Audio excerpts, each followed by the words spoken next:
Naomi, how long are you going to take? What time are you coming home? What are you doing with Skylar? It's already this late. Where have you been all morning? You didn't even come home to make lunch. I've been at the hospital to have a checkup. I reminded you when I left this morning, didn't I? And I think I told you that I would have this checkup a week ago when I made the appointment.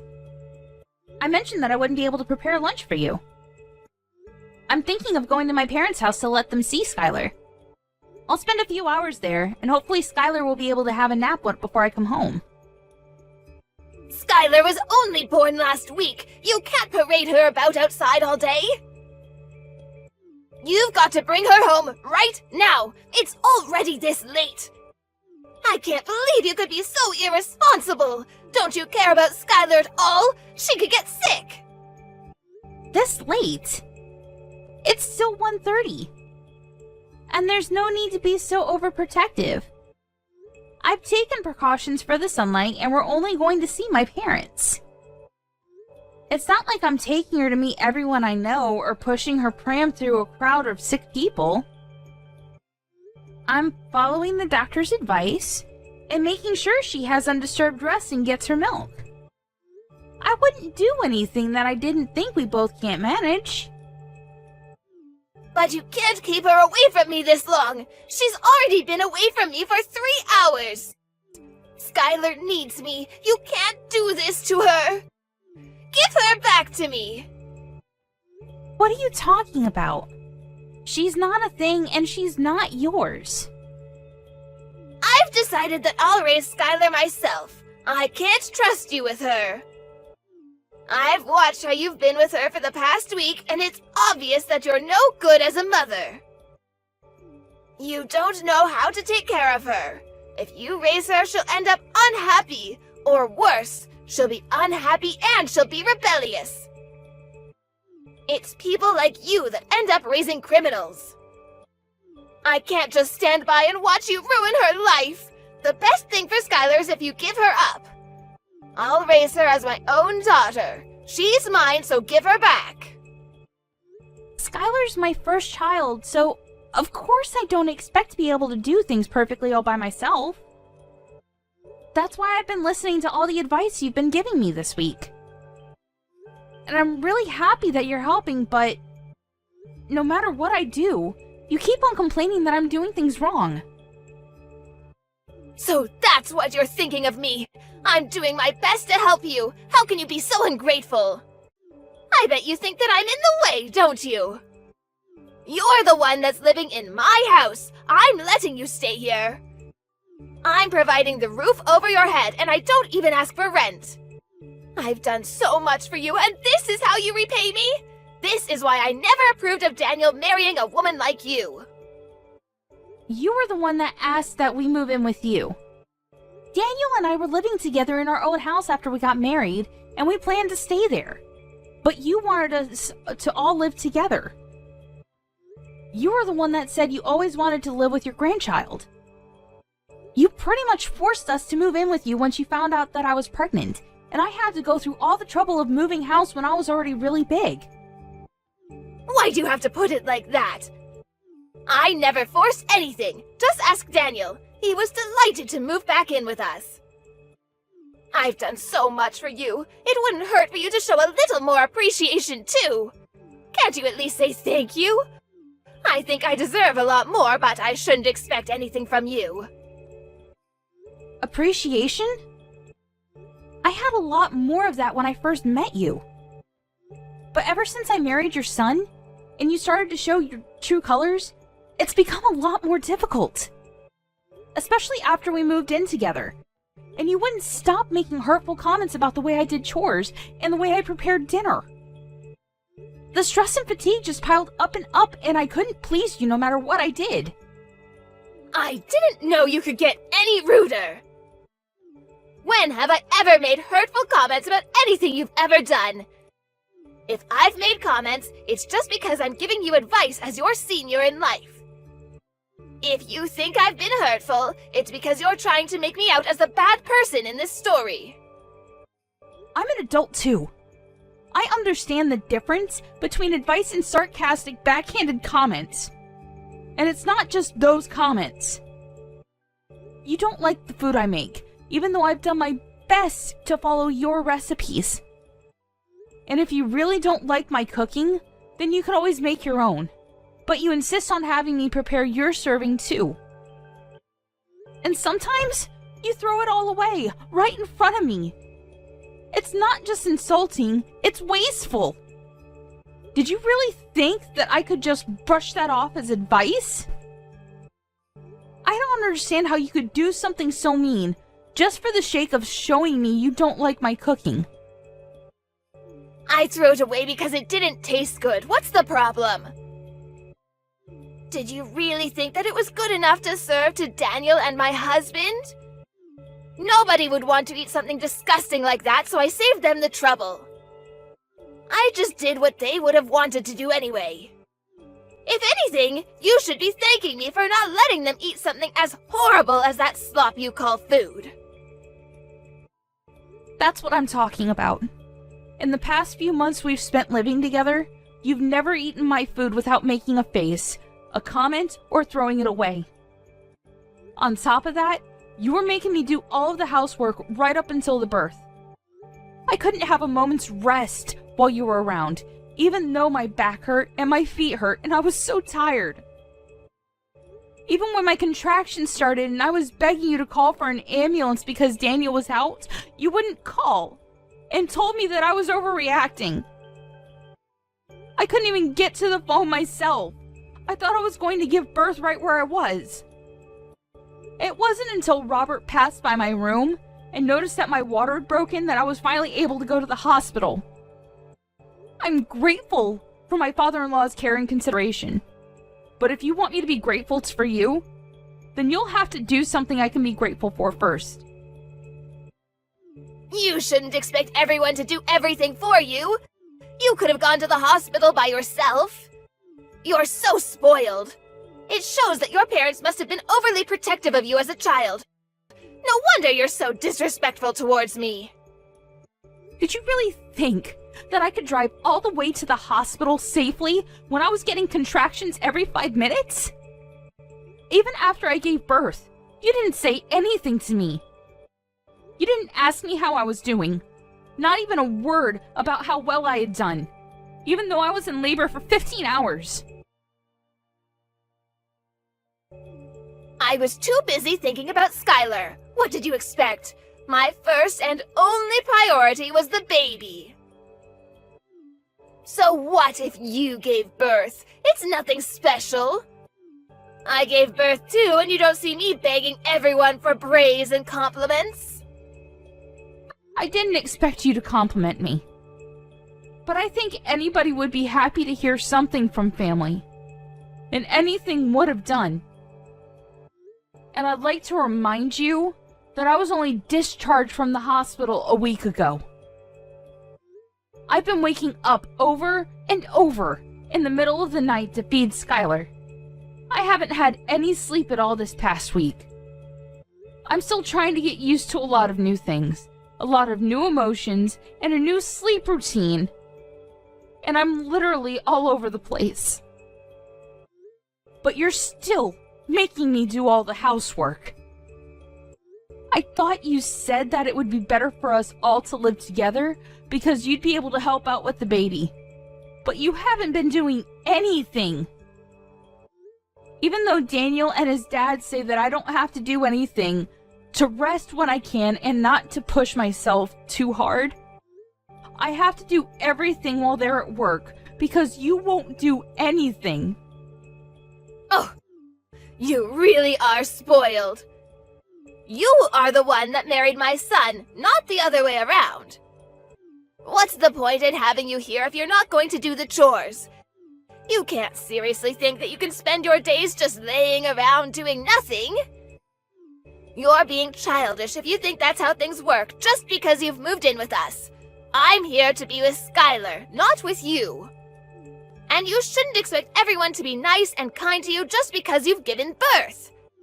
So what? That doesn't change anything. You're sorely mistaken if you think you get to slack off just because you've had a baby.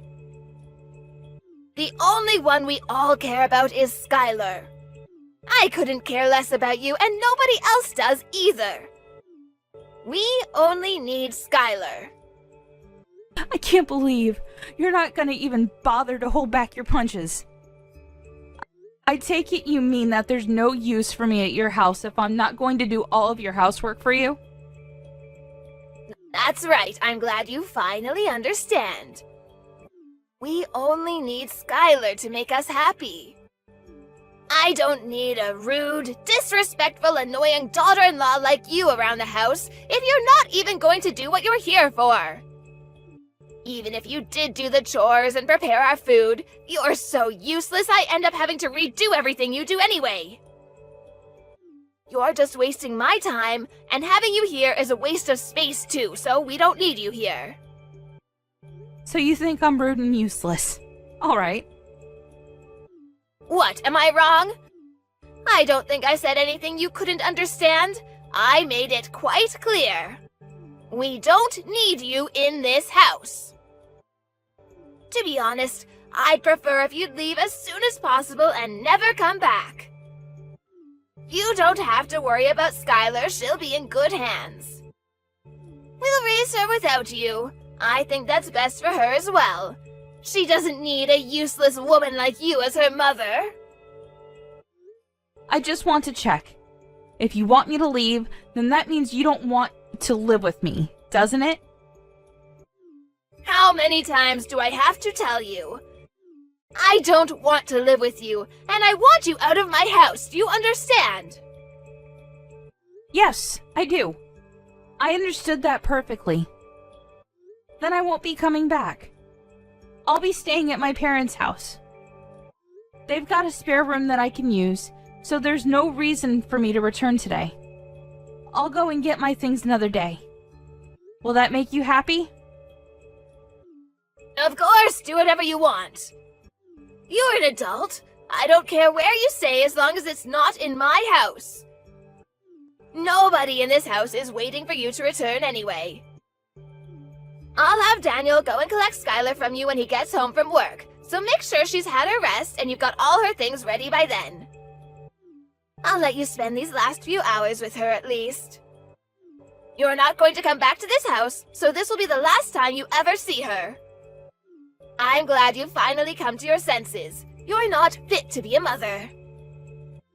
I understood the part about not coming back to stay in your house, but you're wrong about one thing.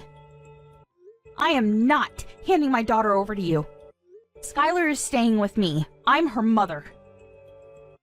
What are you talking about? I just told you that you're not fit to be a mother. Are you going to take her away from me? You can't do that. She needs me.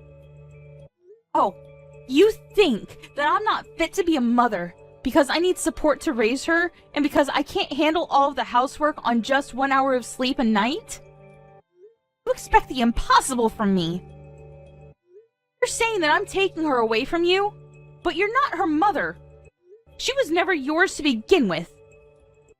She's my granddaughter. That makes her mine. I don't think that your way of thinking that she belongs to you is very healthy for Skylar.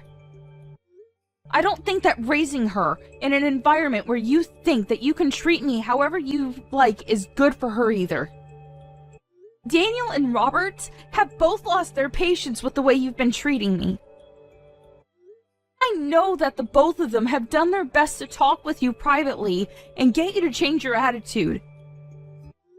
But it still hasn't changed after months. And if it's only going to get worse now that Skylar's born, I'd rather not live with you either. Your own son and husband have given up on getting you to change your ways, so there's no way I can keep hoping.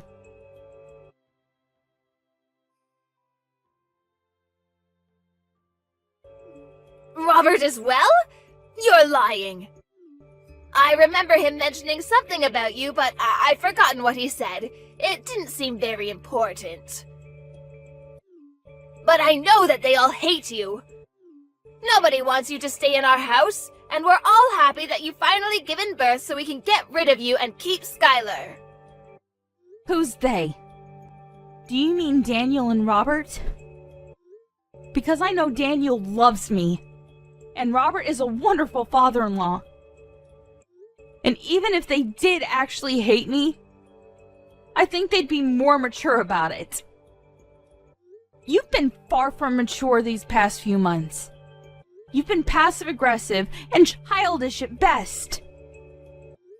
All you've done is bully me and make me feel bad about myself. I've had enough. We've all had enough of your behavior. If you're not going to fix it, then there's no point sticking around and waiting for you to change. I'm not returning to your house. And if you won't reflect on your actions, I won't let you meet Skylar. You won't let me see Skylar? That's ridiculous! You can't do that! You can't keep her away from me! You have no right to do that! I'm not going to listen to a woman that can't even raise a child properly! You don't have to come back, but I'm not letting you keep Skylar. Give her back right now! Skylar will be happier that way, and you'll thank me one day when you realize that. She belongs with us, not you. We'll raise her, so don't be so selfish and give her up. I'm sorry, but who's we?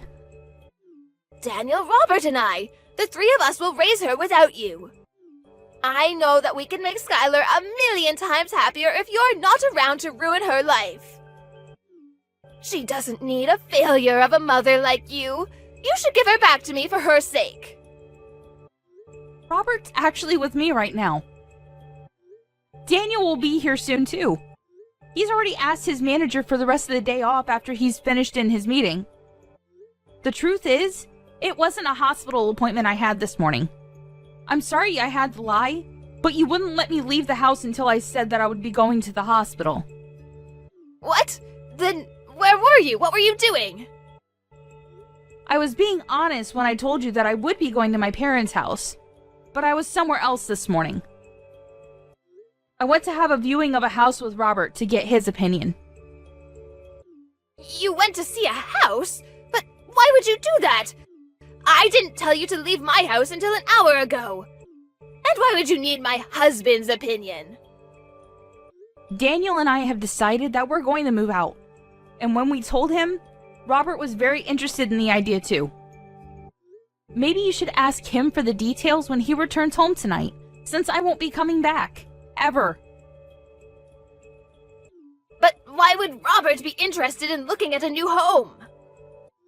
Daniel and I have been thinking about moving back out, ever since we first moved in with you and you started to bully me. We've both hit our limits, and we can't take it anymore. It's too stressful being with you all day, every day, and he doesn't complain. But I know it's tough on Daniel when I vent after he's had a long day at work. It's been hard for the both of us. The only reason why we didn't move out earlier is because it was a strain on my body to move our stuff to your house in the first place, and we didn't want to go through that again. Hit your limits? Stressful? What's that supposed to mean? You're just exaggerating. How pathetic. All I'm doing is showing you how to do things properly. Daniel's had enough of your behavior too. He can't stand the way you speak to me, and he knows that you've been throwing away the food I make as well. He knows about how you follow me around when I do the laundry and the washing up, nitpicking at every single thing. He promised me that we would make preparations so that we can move out as soon as the baby is born. And he kept that promise. He found a few places that were open for viewing and cut the choices down to 2 places so I wouldn't have to go back and forth. When we spoke to Robert, he offered to pay half of the deposit, saying that he wanted to come with us. Excuse me? Robert wants to move out? Well, he was obviously including me when he said that. He meant that he wanted to move in with us and move away from you. Apparently, he's had enough of your attitude as well. And since you won't change, no matter how many times he's spoken to you, He's decided to leave you. He's telling me that he left the divorce papers on the table in the living room. Have you seen them? He says that he's already signed them, so you just have to sign your side and leave them there. He'll have them filed tomorrow. I found them, but I don't understand. Why would he want to divorce me? I haven't done anything to deserve this.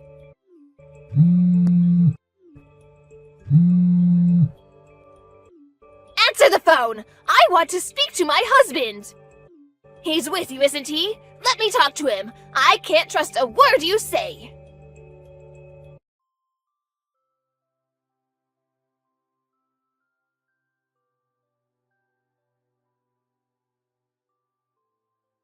Why would I lie? Those papers have already been signed, haven't they? I wouldn't fake his signature just to trick you. Robert says that he'll talk to you when he gets home, but that he's already made his feelings clear in past conversations. You just haven't been listening to him properly. Anyway, we're busy getting our new home ready. Could you wait until later? I don't understand why Robert and Daniel have to move away too. I only said that you don't need to come home. What about me? What am I supposed to do? They can't leave me here by myself? Robert says that he'll give you that house in the divorce. He has no need for it if he's moving in with us, and he doesn't want you causing us trouble just because you can't find a new home for yourself. You're lucky he's being so generous. Daniel and I have no intention of living with you ever again. And of course, we're not going to give you our daughter. Robert's decided that he wants a divorce, and that he doesn't want to live with you anymore. I think that explains everything you want to know. What about me? I'm going to live here all by myself? You're not making any sense. Why can't I come with you? Weren't you listening to what I said? We've told you over and over that the way you've been treating me is unacceptable. We wouldn't have had to do this if you had fixed up your attitude and stopped behaving so immaturely. If you had listened to your own husband's warnings and your son asking you to stop treating me so horribly, we would have never decided to move out. We would still be living with you, and you would still be able to spend time with your loved ones. But unfortunately, you haven't shown any signs of changing or even feeling bad about what you've done. You deny all responsibility, and we've had enough. Because of your selfishness, you'll have to spend the rest of your life all alone. What about Daniel? What does he think? He can't be serious about leaving his own mother all alone. I raised him. He's better than that. He would never abandon me like this. You've tricked him into thinking I'm the bad person and convinced him and my husband to follow you. Have you forgotten that Daniel was the one that was always intervening and defending me from you when we first moved in? He was doing his best to keep himself between you and I when he could, and making sure that I wasn't stuck with you alone when he was at home. But then he had to start a new project at work, and was coming home tired more often, and didn't even have the strength to argue back the things you were saying to me. The stress of work and your treatment of me was accumulating for him too. That's when he promised that he would find us a new place to live. We realized that the best way to deal with the situation was to just put space between us and you, for the sake of our physical and our mental health. You're lying. Daniel would never want to leave me. And Robert can't be serious about getting a divorce. At this age, I'll never be able to get remarried. I'll be alone. Can't he rethink the divorce? I'll do anything. He's not honestly thinking we should get divorced, is he? You'll have to talk to Robert directly about that. Though he says that there's nothing more to say. And we've already chosen a new home that has enough room for the three of us and Skylar. Robert is welcome to live with us, but there's no room here for you. Moreover, Robert's actually put a lot of money into this house for us. He's been very considerate, since Daniel and I had to pay a lot for the hospital bills last week. We don't plan on telling you where our new address is either. But I'll never be able to see Skylar ever again! Are you honestly going to separate us? I'm not going to let you see her. You'll have to show that you can change first. I don't know if you can, but if you want to see her, you'll have to. I don't plan on meeting you until then either. I'm sure you don't care whether you see me again or not, but I just wanted to make it clear that this is what happens when you treat someone as though they're inferior to you. You end up alone. What did I do to deserve this? Why is everyone leaving me behind? You're telling me that I have to spend the rest of my life, my elderly years, all alone? That's too much! You don't have to go this far! I thought I would be able to spend the last 20 years of my life taking care of my grandchild. I wanted to have peace and quiet, and not worry about any of the chores or worry about money. This isn't what I wanted! I was dreaming of my life as a grandmother, but now I'll have to get a job! I have to do everything myself! I won't be able to see my family. That's not fair! Really? I guess you hoped that I would be the one to take care of all the chores and plan to live off your husband's savings and pension. All without lifting a finger yourself. But you ended up breaking that dream with your own hands. You should have been more respectful towards the people around you if you wanted them to love and take care of you. I'm tired of you complaining about every little thing I do. But now, you'll have to do everything yourself, and you won't be able to see your family ever again. That's the price you've paid. You'll have to accept it. Fine, I understand I made a mistake. I shouldn't have been so nagging. I'll do my best to get on with you from now on. I'll change the way I've been acting towards you. So please don't move out. It's too late for that. We've already paid the deposit and signed the documents for the house. We won't change our minds about living away from you. And we'll be moving all of our things into the new place over the next few days. We're all going to live here in peace without you. Robert will be returning to your house this evening to pack up our essentials, so you should have a good long talk with him then.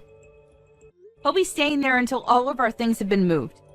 But he's quite adamant about having the divorce, so I suggest you forget about talking him out of it, and talk about how you can make an effort to change your behavior. That way, you might have a chance to meet Skylar in the future. Naomi, I'm sorry. Let's all live together. I don't want to be alone. I think we might have gotten off to a bad start, but I'll change. I'll do whatever it takes. I'm sure you'll come to understand why I was so harsh towards you. It was for your sake, but I won't do that anymore. Just let me see Skylar.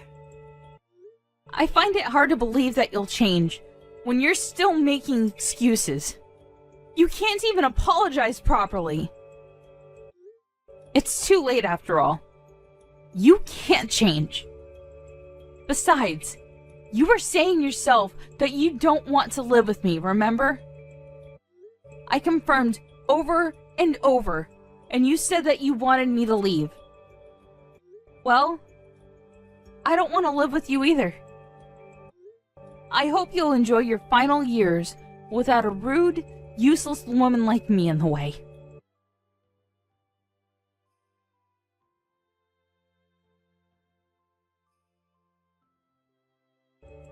After her conversation with Naomi ended, Kim had no choice but to wait for her husband to come home. The first thing Robert did when he returned to the house was to tell Kim that he wanted a divorce, and that he wasn't going to change his mind. He checked that she had signed the papers and took them to his lawyer to have them filed. He didn't speak a word to Kim after that, and spent his time packing away all of his things. Anything that had to be dealt with regarding the divorce was done through his lawyer, and he was able to move houses without much fuss. Kim got the house and the divorce, but it was brought to her lawyer's attention that she had spent Robert's savings on several occasions without his permission. and as a result, the amount she received in alimony payments decreased significantly. It wasn't enough for her to keep up the payments for the household bills, so she had to find a job in order to earn some money to pay for other essentials. She was so desperate to meet Skylar that she went to Naomi's parents' house and demanded that they tell her Naomi's new address.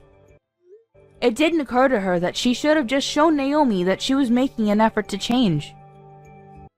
In the end, Naomi's parents called the police because of how aggressive Kim was being, and Kim was taken away in a police car to be questioned.